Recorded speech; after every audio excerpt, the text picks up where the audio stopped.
Welcome, Heat Seekers, to the Week 12 running back tiers. Let's see if we can get you guys some Turkey Day triumphs or maybe a weekend wonder at running back. I don't know. Hopefully, we can help you win. Truth be told, at this point in the season, you know what you're working with. And we are now 12 weeks in who the elite level running backs are. And when we're looking at RB1 overall, these are elite players that can get just crazy points. Think Jonathan Taylor, Austin Eckler, week 11, where they're winning you weeks basically because they 4 or 5 touchdowns. Any one of these guys could be heavily involved in their offense or be the focal point to where they're getting you multiple touchdowns.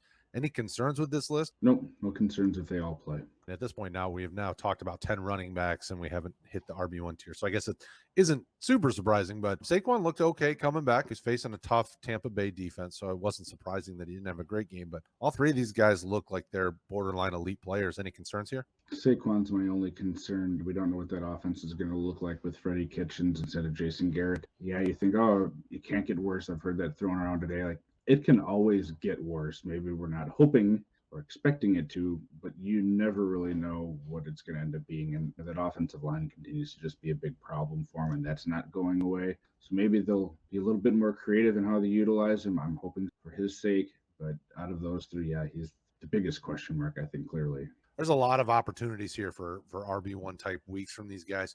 Cordarrelle, keep an eye on the injury report. I know he's been banged up. Any thoughts on the RB1 tier? Yeah, whether or not Patterson plays is going to be a big piece of importance because he's really the only reliable and semi-reliable running back option if he's running back eligible in your league. So other than that, I don't have a whole lot of concerns. None of them have terrible matchups. Maybe A.J. Dillon doesn't end up getting there if the Packers end up getting into a shootout. Rodgers is going to have to throw the ball downfield because Dillon just hasn't been utilized a whole lot in that sort of receiving role, although he looked well in pass protection this past week. So at least he's staying on the field for those downs. But no, the rest of them, it seems to make sense that they're there. News across the wire is Dontrell Hilliard takes his spot on the active roster. So AP is gone and Hilliard takes his spot. So that's interesting. All right. So RB2s, really no surprise here, although McKissick's had been up and down the last few weeks. All these guys feel pretty safe as long as they're healthy and in the game. Any thoughts here? Myles Gaskin still just continues to not excite me, and they're going against a tough matchup here in the Panthers. He's going to have to be saved again by the receiving work. I think if he's going to have a really useful fantasy day for someone that you want to be rostering this week. So a concern there. And then the fact that it's good for the team, but not good for fantasy teams. The Patriots running backs continuing to split carries like they did really limits their usability week to week.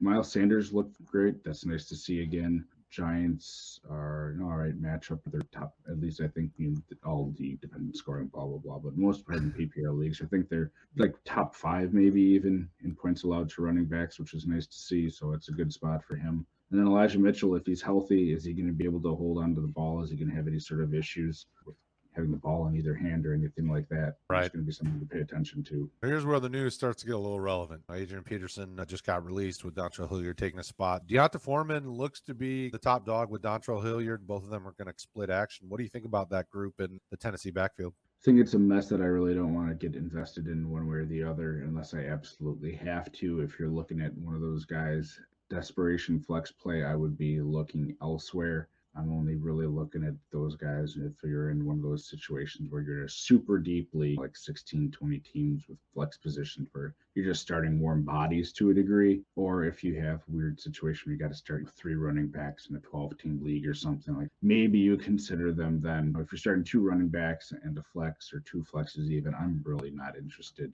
Someone like Latavius Murray, that when he's been healthy, he's getting touches. Jeff Wilson's going to get some touches. Those guys, Pollard, of course. Ty Johnson, he'll get some touches. Up until last week, he had been getting touches. And this past week, I think literally he had 2 on the week with Tevin Coleman, interestingly, taking over out of seemingly the depths out of nowhere.